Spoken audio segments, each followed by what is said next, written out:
우리가 오늘 읽은 시편 127편은 그 지은이가 굉장히 유명한 사람입니다. 성경에 많은 사람들, 유명한 사람들이 있지만 그 중에서도 유명한 솔로몬이 지은 시입니다. 솔로몬 하면 여러분 무엇이 생각나십니까? 지혜가 생각이 나죠.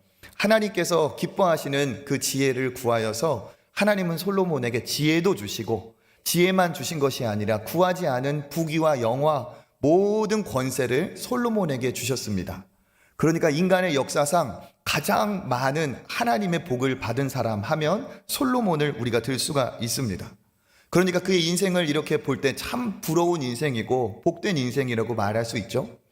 그러면 그가 그의 인생을 다 살고 그의 인생의 말년에 뭐라고 고백을 하는 것이 이게 합당할까요? 참 좋았다. 너무 정말 행복했다. 이루 말할 수가 없이 나는 다 누려봤다. 이런 말을 하는 게 맞겠죠. 그런데 우리의 예상과는 달리 그가 말년에 기록한 전도서의 말씀을 보면 인생에 대해서 다른 이야기를 하고 있습니다. 전도서 1장 1절과 2절 읽어보겠습니다. 다윗의 아들 예루살렘 왕 전도자의 말씀이라. 전도자가 이르되 헛되고 헛되며 헛되고 헛되니 모든 것이 헛되도다. 아멘. 정말 너무 꽉 차고 알찼다 이런 얘기를 하고 있지 않아요. 오히려 반대의 이야기죠. 헛되다는 말을 5번이나 반복하고 있습니다. 헛되고 헛되며 헛되고 헛되니 모든 것이 헛되도다. 그의 인생에 헛되지 않은 것이 없었다는 뜻이죠. 왜 모든 것을 누려보고 다 가진 그가 이런 인생의 마지막 고백을 했을까요? 아무리 인생이 대단하다, 정말 위대하다 할지라도 인생은 전능하지 않습니다.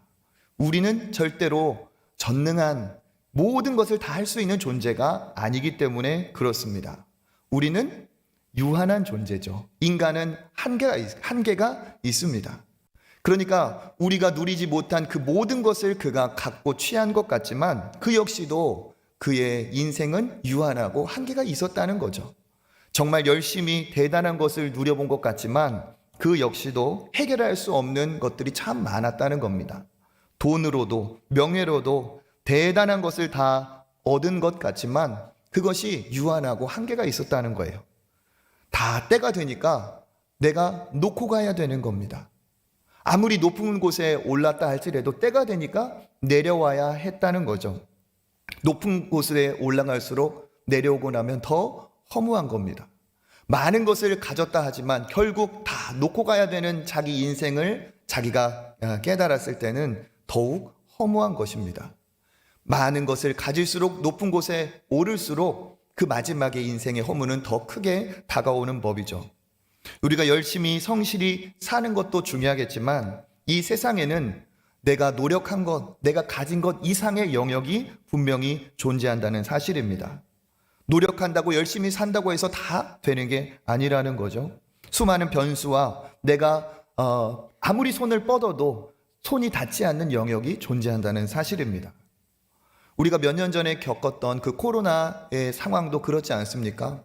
준비하고 노력하고 세우고 얼마나 많은 계획들을 우리가 정말 다 준비했습니까? 그런데 일순간에 아무것도 할 수 없고 손도 대지 못할 그러한 안타까운 시간을 보냈습니다. 이번 주에는 우리나라의 국가대표 축구 경기도 있었습니다. 제가 이렇게 볼 때 정말 역대 어느 대표팀보다 그렇게 열심히 뛸 수가 없었습니다. 2번의 연장전에 가서 그렇게 극적으로 이기고 올라갔어요. 그런데 자기들이 정말 성실하게 노력한 것은 인정하지만 그렇다고 해서 원하는 결과를 얻었습니까? 다들 경건하셔가지고 잘 모르시지만 아쉽게도 우승을 하지 못했어요. 얼마나 안타깝습니까? 그 주장 선수, 우리 손흥민 선수를 비롯해서 탈진할 때까지 그렇게 뛰었거든요. 그런데도 원하는 우승을 하지 못했습니다. 그게 인생이라는 거예요. 아무리 노력해도 아무리 내가 대단히 정말 열심을 내도 내가 원하는 것을 다 얻을 수 없는 인생입니다. 그렇기 때문에 우리의 인생은 말미에 솔로몬과 같이 진짜 어쩌면 허무하다, 헛되다 이런 고백이 나올 수 있다는 사실이에요. 그렇지만 오늘 말씀을 통해 어쩌면 하나님께서 우리에게 주시고자 하는 가장 간절한 것이 무엇일까요? 헛되지 않은 인생을 사는 비결이 오늘 말씀에 있습니다. 우리 시편 127편의 1절을 한번 읽어보겠습니다. 여호와께서 집을 세우시지 아니하시면 세우는 자의 수고가 헛되며 여호와께서 성을 지키지 아니하시면 파수꾼의 깨어있음이 헛되도다. 아멘. 여기도 헛되고 헛되다 얘기하죠. 집을 세우는 자, 건축자가 열심히 집을 세우는데 그 세운 집이 헛되다. 무엇일까요? 아무리 열심히 건축자가 노력을 해서 세워도 그 집이 허물어질 수 있다는 겁니다. 파수꾼에 깨어 있음이 헛되다는 말이 무슨 말일까요? 두 눈을 부릅뜨고 잠자지 않고 아무리 지키려고 해도 그 허점이 다 드러나면 어떠한 정말 기가 막힌 구멍으로 내가 지킨 것을 다 도둑질 당할 수 있다는 겁니다. 깨어 있음이 헛되다. 여기서 특별히 이 집이라는 단어는 건물만 얘기하는 것이 아니라 가정, 우리가 함께하는 이 가정을 의미하고 있습니다. 가정을 우리가 잘 세우기 위해서 노력을 하죠. 결혼을 해서 가정을 이루고 아름다운 정말 멋진 가정을 이루려고 노력을 합니다. 그런데 가정을 정말 튼튼하게 견고하게 세우는 것이 쉽습니까? 어렵습니까? 절대로 쉽지 않습니다. 얼마나 어려운 일인가. 그냥 결혼을 하면 부부가 되고 그렇게 하면 행복할 줄 알았는데 이 부부관계도 쉽지 않습니다. 결혼을 하고 나니까 내가 새로운 사람을 만나서 결혼해서 사는 것 같아요. 부모가 되는 것은 더더욱 당황스러운 일이죠. 부모 되기 위해서 우리가 자격증을 땁니까? 학원을 다닙니까? 아무것도. 정말 기껏해야 분유 사다 놓고 기저귀 사다 놓는 정도입니다. 그런데 아이가 덜커덕 태어나면 이제부터 부모입니다. 나를 엄마라 아빠라 부르는 그 아이들에게 부모 노릇을 해야 됩니다. 다 처음이에요. 그러니까 어떻습니까? 시행착오의 연속이죠. 누구나 모든 부모는 자녀를 잘 키우고 싶지만, 가정을 잘 세우고 싶지만 그 노력만큼 다 그렇게 되는 것은 아닙니다. 그 안에서 우리가 고백하는 건 뭡니까? 내가 노력해도 안 되는 것이 있구나. 내가 아무리 손을 뻗쳐도 닿지 않는 그러한 영역이 있구나. 우리는 이것을 인정할 수밖에 없습니다. 파수꾼도 마찬가지죠. 성을 지킨다, 도시를 지킨다, 공동체를 지킨다는 뜻입니다. 그런데 우리가 아무리 열심히 지켜도 기가 막힌 대적이 맘먹고 달려들면 그 틈을 비집고 내 힘만으로 지킬 수 없다는 사실입니다. 우리가 읽은 이 시편을 지은 솔로몬은 진짜 대단한 사람으로 큰 업적을 세운 사람입니다. 하나님 보실 때 가장 큰 업적은 무엇이냐? 성전을 완공한 것입니다. 그 아버지였던 다윗조차도 하지 못한 일을 솔로몬이 했습니다. 성전을 세웠습니다. 그리고 그는 성전만 세운 게 아니라 정말 자기가 거할 왕궁도 최고로 아름답게 지었던 사람입니다. 그런데 그가 그렇게 성전도 짓고 왕궁도 지었지만 그가 가정을 잘 짓고 세웠다고 할 수 있을까요? 성경을 아는 분들은 그 역시도 가정을 세우는 일에 실패했다고 아마 판단을 하실 겁니다. 솔로몬은 많은 아내를 얻었습니다. 그가 갖고 있는 권력으로 맘만 먹으면 어느 여인이든지 아내로 맞이해서 가정을 이룰 수가 있었습니다. 그뿐이 아니죠. 그는 이방에 있는 많은 공주들도 아내로 얻었습니다. 그러니까 아내가 한두 명이 아니고 어마어마한 대가족을 이룬 사람입니다. 그런데도 불구하고 그는 가정이 견고하지 않았고 행복하지 않았습니다. 단지 그가 쾌락을 쫓아서 여인을 얻었던 것만은 아닙니다. 왜냐하면 그 당시는 강대국일수록 주변의 국가들과 조약, 동맹을 맺는데 그 방식이 당시에는 어떤 것이었습니까? 서로 결혼하면서 이게 동맹 화친을 맺는 거예요. 그러니까 솔로몬이 이방의 공주들이 많이 아내로 그에게 있었다는 것은 뭡니까? 그만큼 강력한 나라였다는 거예요. 주변의 많은 나라들에게 많은 나라들이 우러러 볼 정도로 강력한 힘이 있었다는 사실입니다. 그도 그것을 누리고 즐기면서 이방의 많은 공주들을 아내로 맞이했죠. 특별히 놀라운 것은 뭡니까? 그가 맞이한 아내 중에 애굽 바로의 딸도 있었다는 사실이에요. 우리 열왕기상 3장 1절 읽어보겠습니다. 솔로몬이 애굽의 왕 바로와 더불어 혼인 관계를 맺어 그의 딸을 맞이하고 다윗성에 데려다가 두고 자기의 왕궁과 여호와의 성전과 예루살렘 주위의 성의 공사가 끝나기를 기다리니라. 아멘. 애굽의 왕 바로 그 딸을 맞이했다. 애굽이 어떤 나라입니까? 과거에 이스라엘 백성 조상들을 노예로 부렸던 나라예요. 정말 강대국입니다. 그런데 그의 딸을 아내로 맞이했다는 건 뭐죠? 솔로몬이 이제 전세가 역전돼서 그만큼 어마어마한 권세를 가졌다는 뜻이에요. 그러니까 그 애굽의 공주를 아내로 맞이하고 그 힘에 도취되고 얼마나 그 자기의 능력과 권세가 자랑스러웠을까요? 굉장히 뿌듯했을 겁니다. 그런데 이것은 하나님이 기뻐하시는 방식이 아니었죠. 하나님이 아닌 힘을 택하고 세상의 방식을 택한 것입니다. 그렇게 그가 가정을 이룬 결과는 뭡니까? 그가 그 왕위를 물려준 아들 르호보암 때에 다 탄로가 나고 맙니다. 르호보암 역시도 이스라엘의 여인의 아들이 아니라 이방 암몬이라는 그 지역의 여인의 아들입니다. 이 르호보암이 왕이 된 이후, 아버지의 그 뒤를 이은 이후 좋은 왕이 되었을까요? 그러지 못했다는 겁니다. 그는 아버지 이상으로 교만했고 힘을 선택해서 나라가 분열되고 두동강이 나고 맙니다. 그는 교만해서 힘을 선택하고 하나님을 택한 것이 아니라 세상의 우상들을 선택했습니다. 그러자 그의 나라가 어떻게 되었을까요? 하나님의 보호하심, 하나님의 축복이 그 솔로몬까지 이어졌지만 그 르호보암 아들 대에는 다 떠나버렸습니다. 나라는 나뉘어졌고 도리어 그 애굽의 침공을 당하는 꼴이 되었습니다. 이것이 무엇을 말하는 것일까요? 솔로몬이 정말 대단한 권세와 영광을 가졌지만 그 역시도 가정을, 집을 세우는 것은 쉽지 않았다. 실패했다는 겁니다. 솔로몬만 그런 것이 아닙니다. 그의 아버지인 다윗은 정말 하나님이 사랑하시는 사람이었어요. 그런데 그 다윗조차도 자기 아들 중에 한 명인 압살롬에게 배반을 당하고 그 아들의 칼에 죽을 위기를 넘긴 사람입니다. 다윗도 그렇고 솔로몬도 그렇고 가정이 정말 세우기 어렵다. 오히려 가진 것이 많고 힘이 많을수록 가정을 견고하게 세우는 것이 어렵다는 것을 우리는 알 수가 있습니다. 요즘도 마찬가지입니다. 그 일은 되풀이되고 있어요. 사람들은 어떻게 생각하느냐? 돈이 많으면 우리 집을 견고하게 튼튼하게 세울 수 있다고 생각을 합니다. 그래서 자녀들을 남부럽지 않게 키우려고 자녀들에게 풍족한 삶을 주려고 많은 것을 허락을 하죠. 그런데 오히려 풍족하게 베푼 그 자녀에게 베푼 것으로 자녀는 오히려 화근을 당하기도 만나기도 합니다. 내가 정말 열심히 피땀 흘려서 내가 열심히 벌어서 자녀들 잘 키워야겠다. 정말 그렇게 노력하는데 오히려 자녀들은 엇나간 경우도 많이 있다는 거예요. 물론 모든 가정이 그런 것은 아니지만 노력에 비해서 그렇게 허무한 결과를 맞은 케이스도 참 많다는 사실입니다.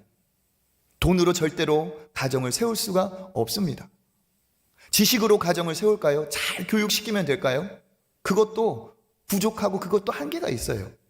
아무리 내가 교육에 대한 박사가 되어도 이론과 현장 실제는 다를 수가 있다는 거예요. 내가 아무리 그렇게 박사가 되어도 내 자식 기르는 것은 이게 쉬운 게 아니라는 거죠. 저는 이런 경험을 한 적이 있습니다. 자녀가 엇나가고 부모님 말씀 안 들어가지고 제가 그 아이의 담당 목사기 때문에 와서 막 이렇게 상담을 한 경우가 상당히 많아요. 그런데 그 중에 어떤 분도 계셨느냐? 교육학 박사, 대학에서 학생들에게 교육학을 가르치는 교수님도 계셨어요. 제가 그걸 보면서 무엇을 느꼈느냐? 야, 진짜 자녀를 잘 세우는 게 이렇게 쉬운 것이 정말 아니구나. 이렇게 어려운 것이구나.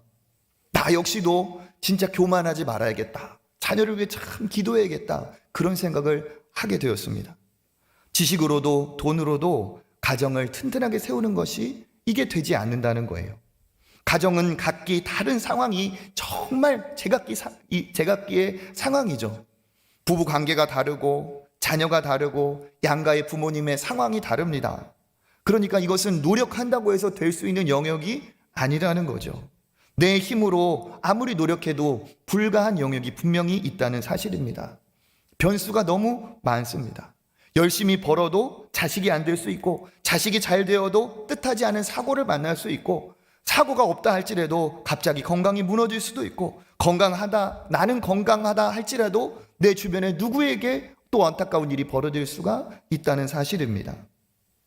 세상의 사람들, 미디어는 뭐라고 말을 하느냐? 하면 된다. 열심히 하면 된다. 이렇게 해봐라, 저렇게 해봐라. 안 되는 것은 이유가 있다. 그것을 이렇게 한다. 여러 가지 조언을 하고 있습니다. 그러면서 최선을 다해봐라, 성실히 해라, 열심히 해라 얘기하고 있어요. 물론 최선을 다하고 성실히 노력하는 것은 정말 중요합니다. 그렇지만 노력 이상, 노력이 미치지 않는 영역이 분명히 있다는 사실이에요. 내가 책임질 수 없는 영역이 있다는 사실입니다. 그러니까 내 손이 닿지 않는 곳, 내가 아무리 생각해도 내가 상상할 수 없는 그곳은 도와주실 분, 나보다 훨씬 뛰어난 능력이 있는 분이 계셔야 된다는 거죠. 오늘 솔로몬이 얘기하는 것이 바로 그것입니다. 우리 다시 한번 시편 127편의 1절을 읽어보겠습니다. 여호와께서 집을 세우지 아니하시면 세우는 자의 수고가 헛되며, 여호와께서 성을 지키지 아니하시면 파수꾼의 깨어있음이 헛되도다. 아멘. 반복하고 있습니다. 여호와께서 집을 세우지 아니하시면, 여호와께서 성을 지키지 아니하시면. 그러니까 핵심은 뭐라는 거죠? 내 노력, 그것도 중요한데 그거와 함께 여호와께서 집을 세워주시는, 여호와께서 내 있는 그곳을 지켜주시는 은혜가 함께 할 때 그 인생이 진정 안정이 있는 견고한 인생이라는 사실입니다. 내 노력만으로는 되지 않는다는 거죠. 내 노력에 하나님이 함께 하실 때 내가 할 수 있는 것 그 이상의 하나님의 축복이 있다는 사실입니다. 하나님께서 세워주시고 하나님께서 지켜주시는 인생이 복된 인생인 줄 믿습니다. 그래서 우리는 고백할 수 있어야 돼요. 우리가 신앙인이라면 내가 여기까지 산 것, 여기까지 온 것도 다 누구의 은혜인가? 하나님의 은혜입니다. 열심히 노력하시고 성실히 사신 것은 하나님께서 기뻐하실 줄 믿습니다. 그런데 노력과 성실만으로 되지 않는 그 모든 영역들을 하나님께서 지켜주시고 인도하시고 도와주셨기 때문에 저와 여러분이 오늘 이 자리에 있는 줄 믿습니다. 하나님이 지켜주신 은혜로 우리가 여기까지 산 거예요. 특별히 저는 그런 분들도 봤습니다. 이분은 노력하는 거에 비해서 더 잘 되는 거예요. 이분은 진짜 손을 대는 것마다 하나님이 막 복을 주시는 거예요. 야, 참 신기하다. 그런 분들 중에 저는 모태신앙인 분들을 많이 봤어요. 그 부모, 그 할머니, 할아버지, 믿음의 대가 있는 그 집의 가정의 자녀인 것을 많이 보았습니다. 이게 뭐죠? 자기의 노력은 아닐지 몰라도 그 어머니, 아버지, 할머니, 할아버지의 그 간절한 기도, 마치 다윗의 노력과 다윗의 그 하나님 앞에 섬겼던 그 아름다움이 그 솔로몬에게 임했던 것처럼, 솔로몬이 받은 축복은 다 솔로몬 때문에 온 것이 아닌 걸 알고 계시죠? 솔로몬의 축복은 그 아버지 다윗 때문에 받은 축복이에요. 이와 마찬가지로 이분 정말 잘 되시네, 이분은 하나님이 참 복을 주셨네, 이런 사람들 중에 본인의 그 은혜가 그 부모로부터 이어진 가정이 분명히 있다는 사실이에요. 그걸 보면서 하나님은 신실하시다, 하나님은 정말 다 기억하고 갚아주시는구나, 이것을 고백하게 됩니다. 그런데 그 이상으로 더 마음에 다가오는 것은 무엇이냐? 이 하나님의 축복이 거저온 것이 아니기 때문에 이 복이 그 자녀에게 흘러가기 위해서는 이분 역시도 그런 부모를 따라, 그런 할머니, 할아버지를 따라 하나님 앞에 그렇게 믿음으로 사셔야 될 텐데, 솔로몬까지는 하나님이 은혜를 베풀어 주셨지만 그 아버지 때문에 솔로몬 이후에는 하나님의 복이 멈추었습니다. 왜 그렇습니까? 하나님이 지켜주시고 하나님이 세워주셔야 되는데 솔로몬이 하나님 앞에 합당하지 않았다는 것이에요. 그러니까 뭡니까? 아무리 노력을 해도 하나님이 지키지 않으면, 하나님이 세워주시지 않으면 우리의 인생은 무너질 수 있고, 아무리 노력을 해도 우리의 빈틈을 파고 들어오는 그 대적을 우리가 이길 수 없다는 사실입니다. 우리가 시험을 볼 때 우리 자녀들, 취업을 준비하는 우리 취준생들 보면 다 그래요. 공부는 열심히 할 수 있어요. 열심히 내가 취업 준비는 할 수 있습니다. 그런데 내가 그 출제하는 그분들을 다 고를 수 없어요. 출제하는 분들이 어떠한 경향을 갖고 문제를 낼지 그건 그들의 몫입니다. 시험 보는 날에 날씨를 따뜻하게 하고 날씨를 화창하게 하고 내 영역이 아닙니다. 내가 앉는 그 자리에 그 시험 장소 내가 정하는 것 아닙니다. 내가 앉은 그 자리에 주변에 앉는 사람들 내가 정하는 게 아니에요. 여러분 아시죠? 우리 자녀 시험 볼 때 옆에서 볼펜 소리만 까딱까딱 내도 정말 흔들리는 거예요. 내가 마음대로 할 수 없습니다. 그곳의 감독관도 내가 마음대로 할 수 없고 심지어는 내 자신조차 내 마음대로 할 수가 없어요. 그 중요한 면접, 그 중요한 시험을 앞두고 내 가슴이 좀 차분했으면 좋겠는데 심장이 그냥 벌렁벌렁 뛰는 거예요. 쿵쾅쿵쾅쿵쾅. 그 긴장감을 내 마음대로 할 수 있습니까? 내가 차분해지자 한다고 해도 되지 않습니다. 신경성 장애가 오고 소화가 안 되고 두통이 오고 스트레스가 몰려오고 내 마음대로 할 수 있습니까? 할 수 없어요. 내가 공부해서 다 나에게 달린 것 같지만 내가 통제할 수 없는 그 변수들이 너무 많다는 겁니다. 내가 통제할 수 없는 것들을 내가 통제하려고 하면 어떻게 됩니까? 무리수가 되고 어쩌면 부정행위가 되어버리는 거죠. 우리가 열심히 하면 되는 것 같지만 열심히 하는 것은 중요하지만 그 이상의 영역이 있기 때문에 모든 것을 다 가져본 누려본 솔로몬이 이야기하고 있습니다. 여호와께서 집을 세우지 아니하시면 세우는 자의 수고가 헛되다. 여호와께서 성을 지키지 아니하시면 파수꾼의 깨어있음이 헛되다.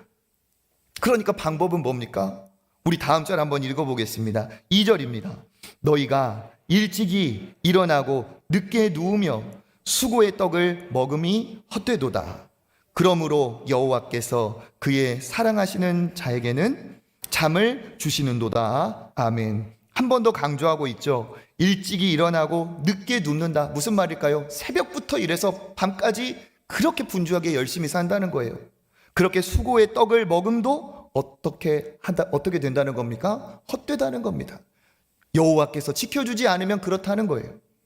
그래서 그러면 어떻게 하는 것이 헛된 인생이 되지 않느냐? 그 하반절에 이렇게 쓰여 있습니다. 그러므로 여호와께서 그의 사랑하시는 자에게 잠을 주시는도다. 하나님이 사랑하시는 자가 될 때, 하나님이 사랑하시는 자가 되면 거기에 해답이 있는 거예요. 이 사랑하시는 자라는 뜻은 문맥에 따라 봐야 됩니다. 갑자기 왜 잠이 튀어나와서 잠 얘기가 있나? 이게 아니에요.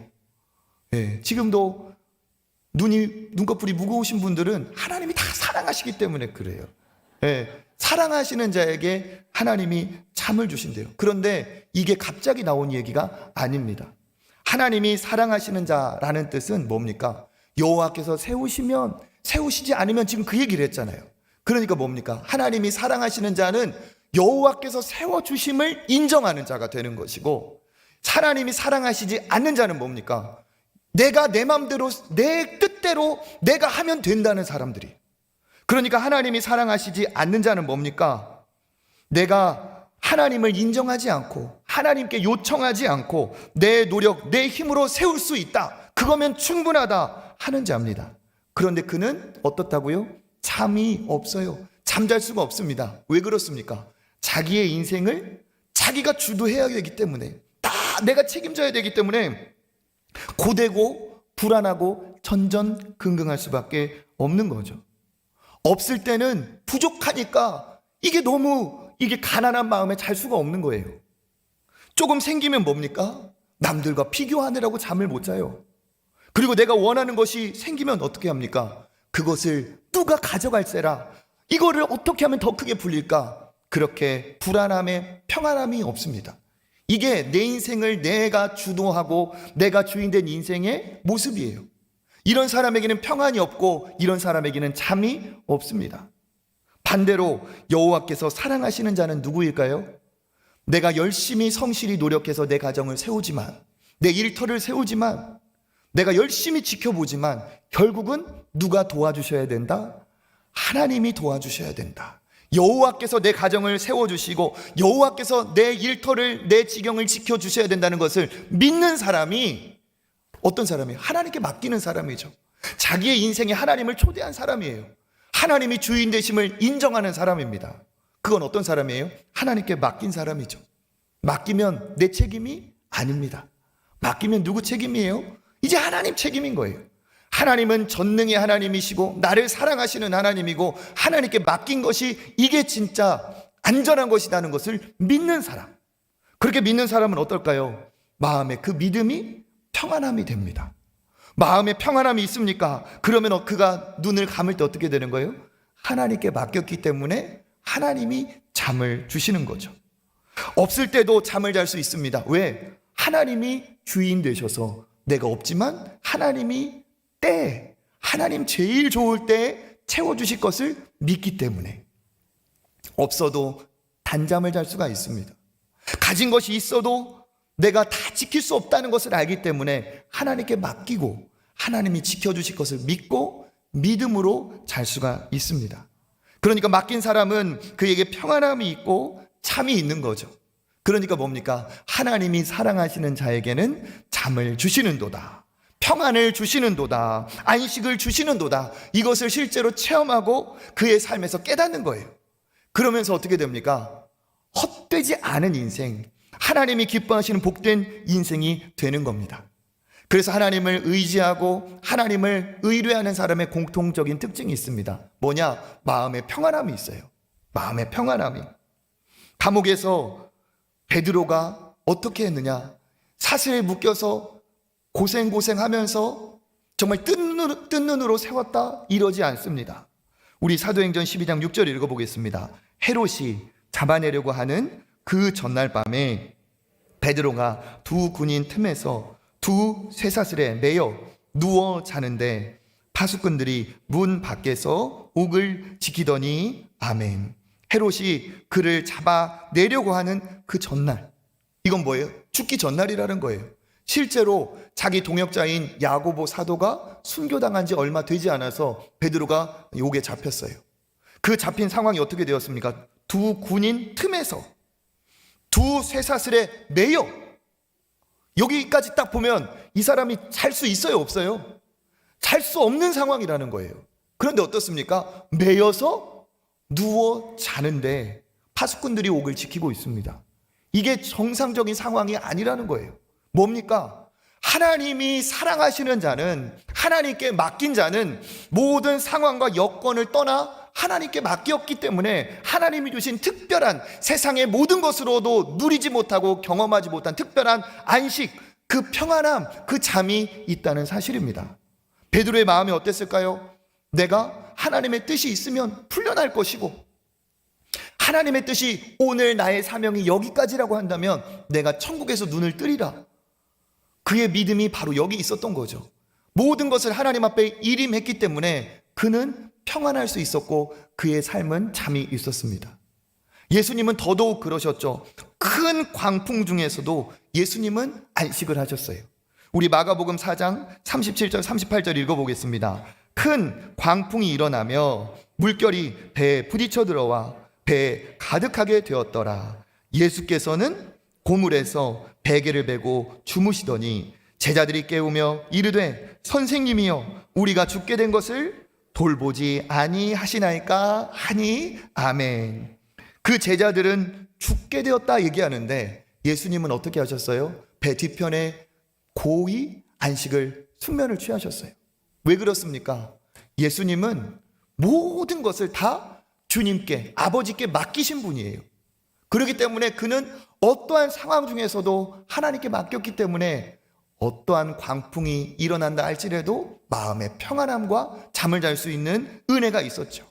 이것이 바로 믿음의 사람의 모습입니다. 우리의 믿음은 뭡니까? 여호와 하나님은 내가 잠을 자는 그 순간에도, 나는 연약하여 잠을 잔다 할지라도 내가 지킬 수 없는 것을 졸지도 주무시지도 않고 지키시는 분이시다. 그분이 나의 아버지시다. 이걸 믿는 사람이에요. 그래서 시편 121편의 3절에 이렇게 쓰여 있습니다. 읽어보겠습니다. 여호와께서 너를 실족하지 아니하게 하시며 너를 지키시는 이가 졸지도 아니하시리로다. 아멘. 너를 지키시는 여호와 하나님께서는 졸지도 주무시지도 않고 네가 자는 동안 너를 지켜주신다는 겁니다. 이걸 어떻게 머리로만 알지 말고 믿는 거예요. 내 마음으로 믿는 거죠. 그 믿음이 어떻게 됩니까? 나에게 평안이 되고 믿음대로 하나님께서 주시는 은혜가 있습니다. 그래서 성경 곳곳에 보면 이 얘기가 계속 반복돼요. 여호와께 맡겨라. 짐도 맡겨라. 행사도 맡겨라. 염려도 맡겨라.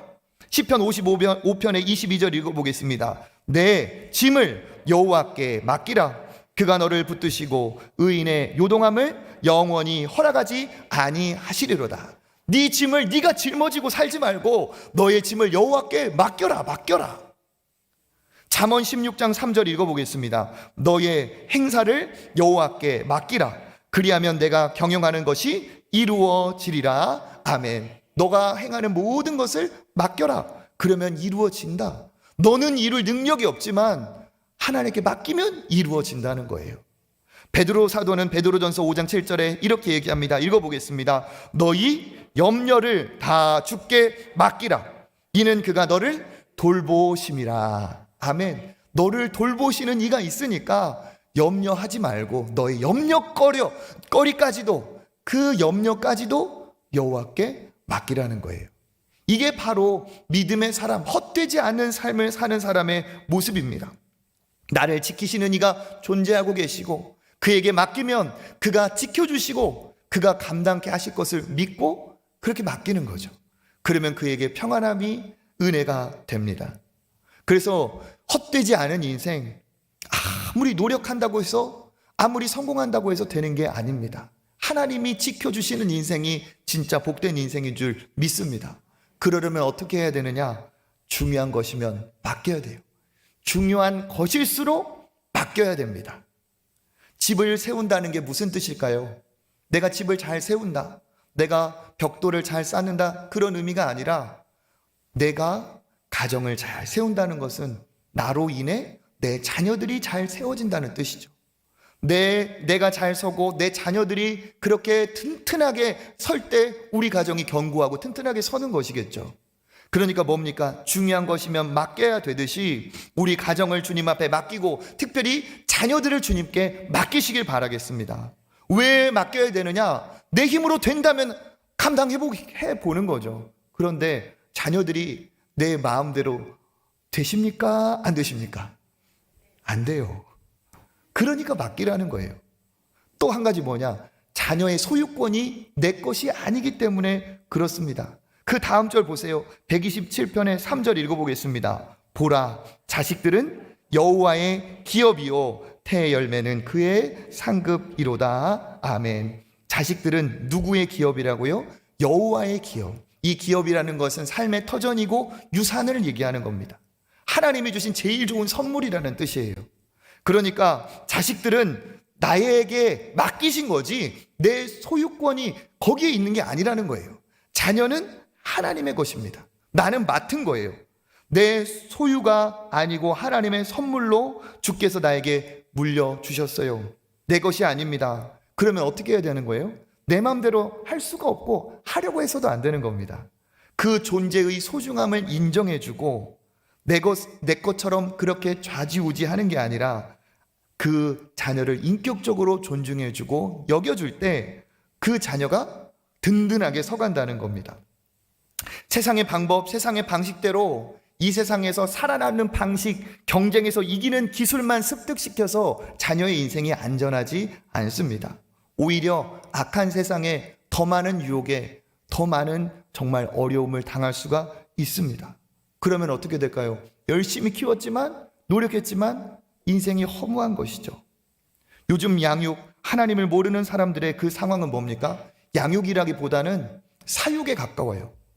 넓은 집은 있는데 품어주는 가정은 점점 줄어가고 있습니다. 공부 성적에 혈안인 학부모는 있지만 품어주는 부모는 점점 줄어들고 있습니다. 뛰어놀기보다 방 안에 가둬놓고 학습지를 풀어야 되는 자녀들이 정말 많습니다. 우리나라 말도 잘 배우기 전에 외국어를 가르치는 부모들이 많습니다. 성적을 받아오는 날은 위로받는 날이 아니라 책망받고 다그침 당하고 평가받는 날입니다. 우리 자녀들의 인생은 본격적으로 시작도 안 했는데 초반부터 전력 질주를 시킵니다. 아직 실수를 해도 좋은 나이고 다시 일어나면 되는 나이인데 자녀들에게 기회는 다시 없다고 두렵게 공포를 조장합니다. 세상의 가정에 많은 부모들은 자기 힘으로 가정을 세우고 자녀를 세우려고 합니다. 처음에는 자녀들이 잘 따라오는 것 같아요. 특별히 어릴 때 그렇죠. 그러다가 어느 날 이 아이가 10대 중반 사춘기가 오면 갑자기 폭발합니다. 그러면 부모는 당황스럽죠. 왜? 지금까지 잘해오던 애가 왜 폭발을 하냐는 거예요. 그런데 잘해온 게 아닙니다. 사실은 부모님이 시키니까 했던 것이고 부모님이 좋아하시니까 했던 거지만 내가 아무리 노력해도 힘들다는 거죠. 이렇게는 못 살겠다. 아무리 노력해도 우리 어머니 아버지는 만족할 수가 없다. 만족시켜드릴 수 없다. 그렇게 좌절했을 때 아이들은 그 사춘기 시절에 폭발을 하는 겁니다. 그러면 부모들은 당황스럽죠. 하루아침에 그 착하던 아이가 왜 이렇게 변해버렸는가? 여러분, 자녀는 하나님이 주신 선물입니다. 어떤 자녀들, 어떤 부모님이 이래요. 애가 태어나는 순간부터 아이에 대한 어떤 그림을 다 그려놔요. 물론 미래를 준비하는 건 좋지만 예를 들어서 선망받는 직장의 그 사람, 어느 대학에 가서 어느 직장에 어떠한 사람이 내가 되도록 만들어야겠다 하고 자녀를 어린 시절부터 다 그림을 그려놓고 그 디자인대로 자녀를 몰아가는 가정들도 있습니다. 행복할까요? 나중에 보면 부모도 자녀도 다 불행해집니다. 자녀들은 하나님께서 맡기셨어요. 존중하고 존귀하게 여기면서 하나님이 내 자녀에게 주신 존귀한 달란트, 은사가 분명히 있다는 겁니다. 그 과정을 천천히 밟아가면서 하나님이 이 아이를 통해 어떻게 일하실까, 이 자녀를 어떻게 세워가기를 원하실까 하면서 찾아가는 거고 응원해주고 세워주는 거죠. 그렇기 때문에 중요한 게 뭡니까? 신앙의 부모, 신앙의 가정을 세우는 하나님의 그 믿음의 사람들은 조급함을 버려야 됩니다. 빨리 자녀를 어떻게 만들어야겠다는 그런 생각을 버려야 되는 거예요. 성급한 것이 오히려 그르치게 만듭니다. 어릴 때는 충분히 놀아야 돼요. 충분히 놀아야 돼요. 충분히 노는 것이 이게 시간 낭비가 아닙니다. 어린 시절에 충분히 뛰어놀고 즐겁게 놀아본 아이가 건강한 자존감을 갖고 건강한 인격을 갖고 건강한 관계의 능력을 가진 정말 인격적인 존재로 성장하게 되어 있어요. 놀 때는 놀아야 돼요. 중요한 게 뭐죠? 아이들을 평가하는 게 아닙니다. 우리는 계속 평가하려고 해요. 평가. 그런데 진짜 자녀가 평가받아서 세우는 게 아니라 자녀는 사랑받아야 제대로 설 수가 있어요. 그러니까 부모로서 해야 될 건 평가가 아니라 자녀는 평가받기보다 사랑해야 되고 사랑받아야 됩니다. 성적을 잘 받기를 원하죠. 우리 자녀가 하는 일마다 잘 되기를 바라죠. 그런데 인생은 하는 것마다 잘 되고 원하는 성적을 받기는 너무 어렵습니다. 그것이 중요한 게 아니라 오히려 실수했을 때, 실패했을 때가 더 중요합니다. 왜 그렇습니까? 성공한 경험보다 더 중요한 것은 실패했을 때 일어나는 경험이에요. 그 실패했을 때 다시 일어나는 그 아들이, 그 딸이, 그 자녀가 다시 도전할 수 있고 더 큰 것을 이룰 수가 있습니다. 그래서 성공의 경험보다 더 중요한 게 뭐예요? 실패의 경험이고 그 실패를 통해 다시 일어나는 경험입니다. 절망하지 않고 포기하지 않고 그렇게 다시 도전해서 일어나는 것이 이게 진짜 성공입니다. 우리는 그렇게 얘기할 수 있어요. 야, 포기하지 말아라. 절망하지 말아라. 힘을 내라. 아무리 그렇게 얘기해도 명령을 해도 절대로 용기가 생기고 낙심하지 않고 좌절하지 않고 일어날 힘이 나오고 그러지 않습니다. 어떻게 해야 그러한 다시 일어나는 힘이 있습니까? 세상은 다 평가하고 재단하고 다 손가락질하는데 적어도 우리 엄마만큼은, 우리 아빠만큼은, 우리 할머니 할아버지만큼은 내 조건 보지 않고 자격 따지지 않고 내 등급 따지지 않고 품어주고 사랑해준다. 이것을 경험할 때 그 자녀가 회복되고 다시 일어날 수 있는 거예요. 우리 역시도 그러지 않습니까? 우리가 어떻게 용기를 얻고 힘을 얻습니까? 내 자격, 조건, 연약함, 더럽고 추한 죄악을 다 아시면서도 나를 사랑해 주시는 주님, 내가 그렇게 추한 죄인이라는 것을 다 아시면서도 나를 위해 사랑하는 아들을 보내주신 그 하나님, 내가 얼마나 추한 사랑받을 자격이 없는 자임을 알면서도 나를 위해 십자가에서 기꺼이 자기의 목숨을 내어주신 예수 그리스도, 우리가 그 사랑에 어떻게 됩니까? 감격하고 굴복하고 모든 정말 악다구니가 사라지고 모든 마음의 견고한 무장이 해제가 되고 감격하고 감동하는 거죠. 그 안에서 어떻게 됩니까? 나를 위해 이 어마어마한 희생, 사랑을 베풀어 주신 하나님 때문에, 나를 위해 죽기까지 사랑해 주신 그 예수님 때문에 내가 다시는 그렇게 살지 않아야겠다, 내가 새롭게 살아야겠다, 하나님의 자녀답게 살아야겠다, 이러면서 변화가 되는 거죠. 이게 복음입니다. 이 복음이 있는 가정이 자녀를 세울 수가 있습니다. 복음의 공동체, 복음의 능력, 십자가의 사랑을 경험한 그 부모가 그 사랑 그대로 남편을, 아내를 그렇게 그 사랑 그대로 자녀를 품어줄 때 조건 없는 사랑, 조건 없는 사랑의 복음 안에서 진정한 힘을 얻고 능력이 생기고 다시 해보고자 하는 그런 의지가 발동을 하는 거죠. 그래서 부모의 역할은 뭡니까? 자녀가 정말 가정을 잘 세우는 그 부모의 역할은 뭡니까? 다 대신해주고 앞길을 열어주고, 이게 부모의 역할이 아니에요. 부모의 역할은 무엇입니까? 스스로 서게 하는 거예요. 넘어져도 일어날 수 있게 도와주는 거예요. 그러다 보면 부모의 손이 미치지 않는 곳에 우리 아들과 딸이, 우리 손자, 손녀가 있을지라도 나를 믿어주는 그 부모, 나를 인정해주고 기도해주시는 그 부모님, 할머니, 할아버지, 그리고 나아가서는 그와 놀라운, 그거보다 헤아릴 수 없는 그 놀라운 사랑으로 나를 지켜봐 주시고 도와주시는 하나님의 사랑 때문에 우리 자녀가 견고하게 일어날 줄 믿습니다.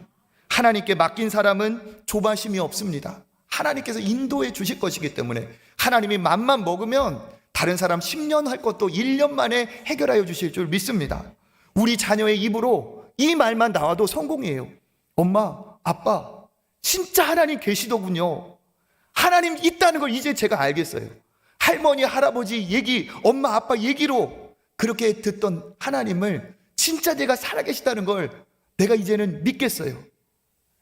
우리 자녀가 이런 것만 깨달아도 그의 인생은 분명히 달라질 줄 믿습니다. 하나님의 자녀라는 그 정체성 안에서 견고한 인생으로 멋지게 성장하게 될 줄 믿습니다. 그러니까 중요한 게 뭐예요? 자녀와의 이 양육에서는 제일 중요한 게 자녀와의 관계예요. 관계. 공부만 잘하면, 돈만 많으면 성공이 아닙니다. 자녀와 아름다운 관계를 이룬 것이 견고한 가정을 세우는 비결이라는 거죠. 그래서 그 다음 절, 우리 4절과 5절 읽어보겠습니다. 젊은 자의 자식은 장사의 수중에 화살 같으니 이것이 그의 화살통에 가득한 자는 복되도다. 그들이 성문에서 그들의 원수와 담판할 때에 수치를 당하지 아니하리로다. 아멘. 이렇게 잘 자란 자녀는 무엇과 같다고요? 장사의 수중에 화살과 같습니다. 그 화살통에 화살이 있을 때 든든한 거죠. 어떻게 됩니까? 그 부모가 성문에서, 성문이라는 건 많은 사람들이 모인 장소입니다. 그 성문에서 원수를 만나서 담판할 때 그 자녀들이 어떻게 된다는 거예요? 마치 화살통에 있는 화살과 같이 그 부모의 편에 서서 그 부모의 인생이 무너지고 가정이 무너지려 할 때 같이 견고하게 받쳐준다는 거예요. 그 부모가 이렇게 원수와 담판을 짓는 위기에 있을 때, 우리 가정이 어려울 때 그 자녀가 부모와 함께 그것을 지켜나간다는 뜻입니다. 이게 뭡니까? 부모와의 관계가 있다는 거예요. 그러니까 진짜 하나님이 세우시는 아름다운 가정의 특징이 뭡니까? 부모와 자녀가 이렇게 아름다운 관계 안에서, 친밀함 안에서 함께 가정을 세워간다는 것이죠. 요즘 많은 분들이 불면증에 시달리고 있습니다. 왜 그렇습니까? 내 힘으로 할 수 없기 때문에, 걱정과 근심 때문에 잠을 잘 수가 없습니다. 오늘 하나님이 주시는 이 말씀이 은혜가 되어서 모든 분들 하나님이 주시는 평안한 잠을 누리시길 바라겠습니다. 맡기시면 됩니다. 맡긴다는 의미를 오해해서 나는 맡겼으니까 할 일이 없다, 그건 아닙니다. 맡긴다는 건 뭐냐? 수동적이지 않고 오히려 적극적인 의미예요. 주님께 맡겼다는 건 뭐냐? 내가 주님께 맡기고 하나님의 말씀대로 살겠다는 거예요. 하나님의 뜻대로 살겠다는 겁니다. 내가 주님께 맡겼으니까 나는 하나님의 뜻대로 살고 우리 자녀들에게 하나님의 뜻대로 사는 것을 보여주고 우리 자녀들에게 하나님의 말씀을 가르쳐서 우리 가정이 헛되지 않은 가정이 되도록 세워간다는 뜻입니다. 무엇으로 가정을 세우려고 노력하시고 계획하시고 준비하고 계십니까? 그것 다 물거품이라고 말씀드리지 않습니다. 중요한 건 무엇이냐? 거기에 여호와께서 세워주시는 은혜가 함께해야 됩니다. 거기에 하나님의 말씀이 함께해야 됩니다. 그래서 내가 하나님의 말씀대로 살고 그렇게 보여주고 그렇게 자녀들을 말씀으로 세워갈 때 이것이 진짜 헛되지 않은 정말 견고하고 튼튼한 집이 될 줄 믿습니다. 무엇이 되었다 할지라도 여호와께서 세우시지 않으면 결국은 그 수고 그것이 다 헛되고 맙니다. 어떻게 해야 될까요? 여호와께서 세우시는 인생이 되어야 됩니다. 여호와께서 세워주시면 여러분의 가정이, 여러분의 집이 튼튼한 믿음의 가정 될 줄 믿습니다. 그 가정에서 주님이 함께 하시기 때문에 주님이 주시는 위로와 은혜와 사랑과 그 확신 안에서, 그 평안함에서 아름답게 단잠을 자게 되는 축복을 반드시 하나님께서 주실 줄 믿습니다. 이와 같이 하나님이 기뻐하시는 아름다운 집을 세우시고 그렇게 주님 안에서 아름다운 믿음의 단잠을 자시는 여러분 되시기를 주님의 이름으로 축복합니다.